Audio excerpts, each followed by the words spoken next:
Welcome back to the road to City Hall. As we look to races for city positions across New York, we thought it'd be a good idea to take stock of what's going on in each of the 5 boroughs. Tonight, it's the Bronx, and we have an expert panel to discuss everything from Woodlawn to Throgs Neck.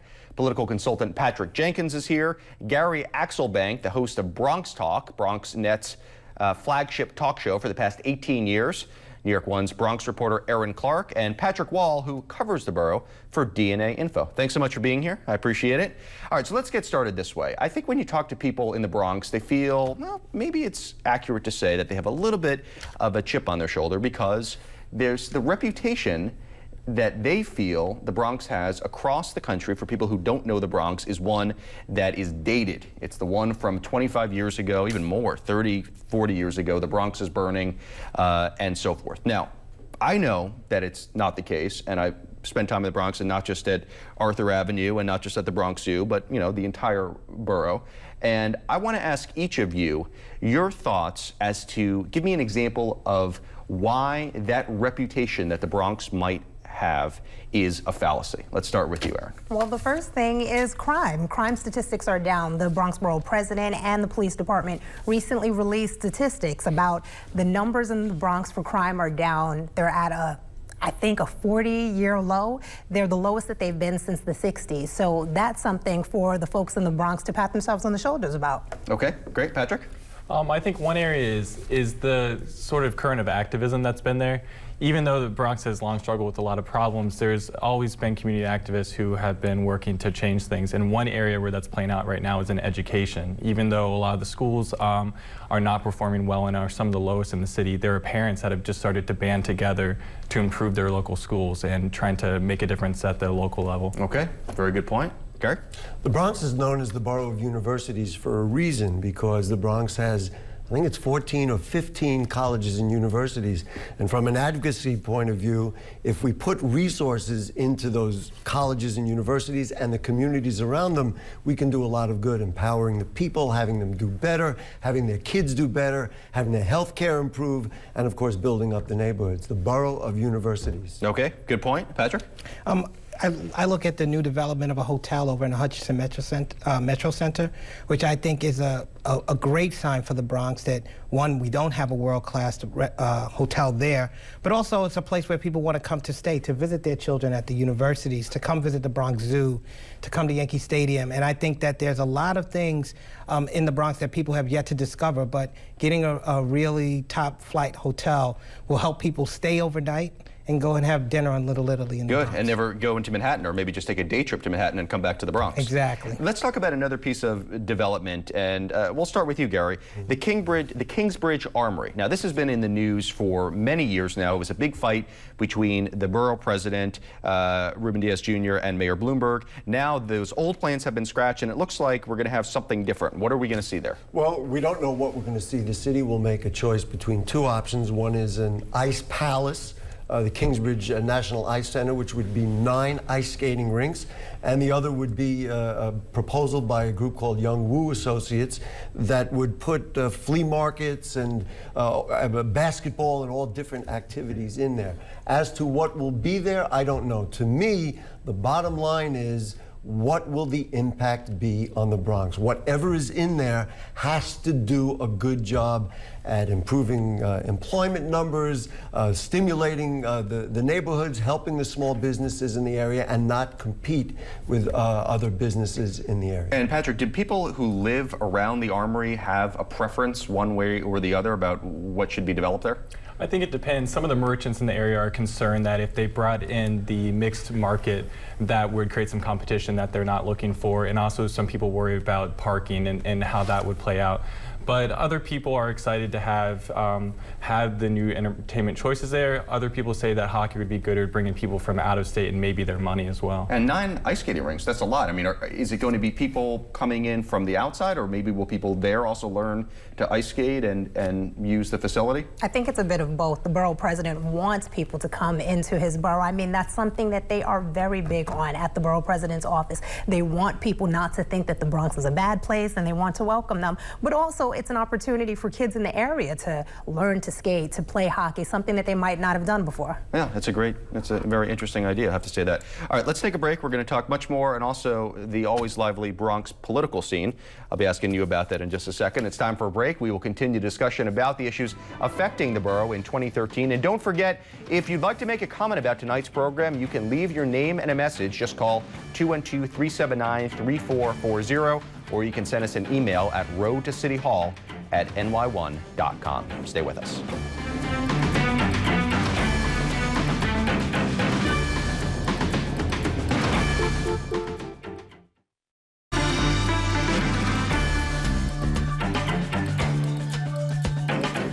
Welcome back to the Road to City Hall. We're discussing top issues in the Bronx this election year with political consultant Patrick Jenkins, BronxTalk's Gary Axelbank, New York One's Bronx reporter Erin Clark, and Patrick Wall, who covers the Bronx for DNA.info.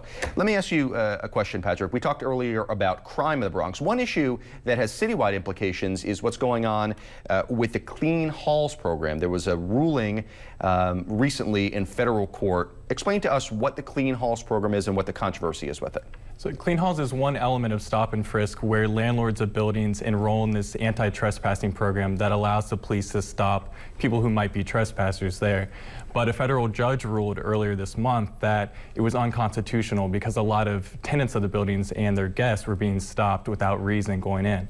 But just this week, she put a temporary stay on that order so that police will actually be able to continue those stops until another hearing later this spring. Okay, that's interesting. It's also a good segue into politics, and you've been involved in Bronx politics for a long time. I've been covering you for a long time. Let me ask you, let's start first at the very top. The Bronx Borough President, Ruben Diaz Jr., was thought to have citywide ambitions. Does he still have citywide ambitions? It looks like he's going to be running for re-election. Well, the borough president has announced he's running for re-election.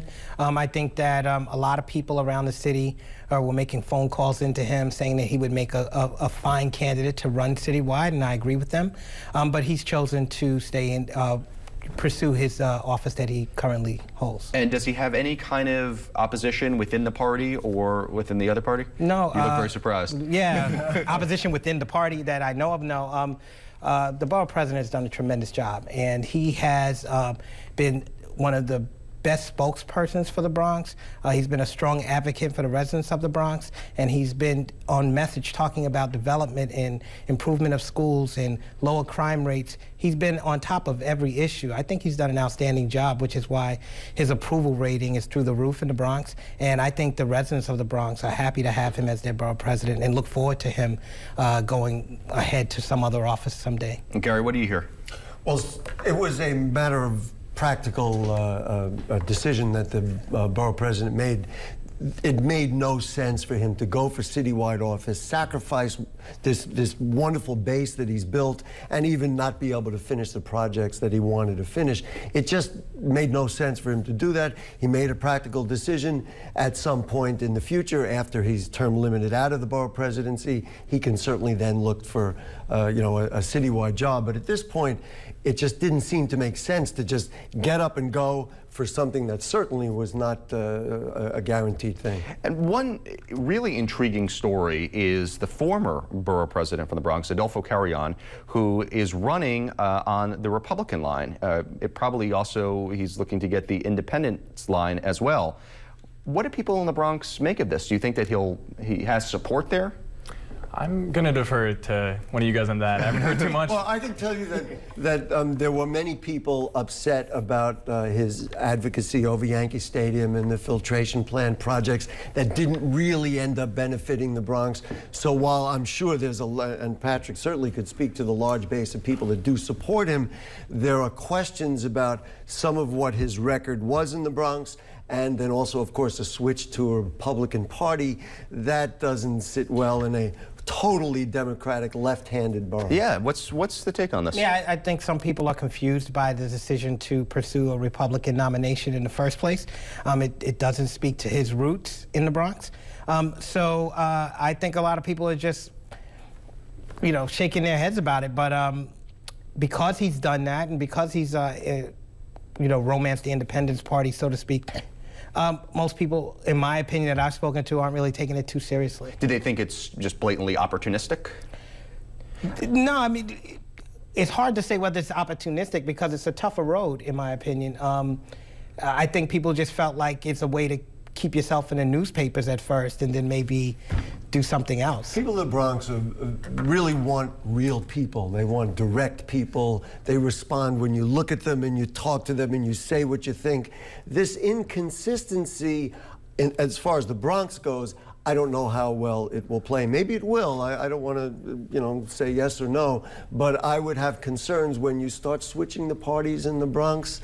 Bronx people pick up on that pretty quick. Yeah, and he still has a challenge to get Wilson Pekulis from the Republican Party, and they seem to be rallying around Joe Lota, and they have a couple of others who want to enter the race in their party that are already party members. Right, so Wilson Pekulis is giving someone the ability to run on the party line even if they're not a member of that party. Correct. So he has a tough road ahead of him in that. All right, let's stick briefly with politics, and let me ask you about Joel Rivera, who's a longtime figure within the city council, certainly comes from a storied Bronx family. He's term limited, and there's talk about his dad, who's an assemblyman and the former chairman of the Bronx Democrats, to run for the city council. What do you hear about that? I haven't heard of the assemblyman running for the council seat, although I have heard of the chief of staff of Joel Rivera running for the council seat. So, so it would be a little bit odd to see the assemblyman do it when someone in the team is going that way. However, should the assemblyman take that leap, hey, I mean, he was in the city council before. He's a proven legislator in Albany. He'd be a tough and formidable candidate in a race. All right, very briefly. Well, I just wanted to say that I certainly haven't spoken to Joel Rivera about what his future is, because if he doesn't get some movement toward the assembly, toward a state job, then I don't know if he has a political future, and that maybe he has a real estate business now, and maybe that's the direction he wants to go. I couldn't provide any information about it. I would say this kind of do-si-do of like, well, this switcheroo, as I said before, I don't think Bronx people like that sort of thing. All right, let's, in the few minutes we have left, let's talk on this side and talk about development. There's a lot of stuff going on, Aaron, particularly in the eastern part of the Bronx as you go along the Hutch up towards Westchester County. A lot of stuff going on. I mean, as Patrick mentioned before, we have the Marriott, which is big news. That's going to be a big hotel chain in the Bronx, and the Bronx doesn't have a big hotel chain right now. You see a lot of motels there, but nothing like a Marriott, so that's really exciting. Bay Plaza, there's going to be a Macy's there. The Macy's is going to be built there because the JCPenney's that is there is one of the best JCPenney's in the country. So why not have Macy's come in there and try to, give them a run for their money and do the same thing. There's going to be a 911 center being built. There's also, I know I'm forgetting something, there's a Target going to be built. So much stuff being built right up the Hutch and Interstate 95. All right, a lot of stuff all around the borough. Definitely worth a visit, people, and not just to the normal areas. Thanks so much for visiting with us today. Really appreciate it. It's time for a break. I'll be back with the results of tonight's Snap Poll and a preview of tomorrow night's program. Don't go away.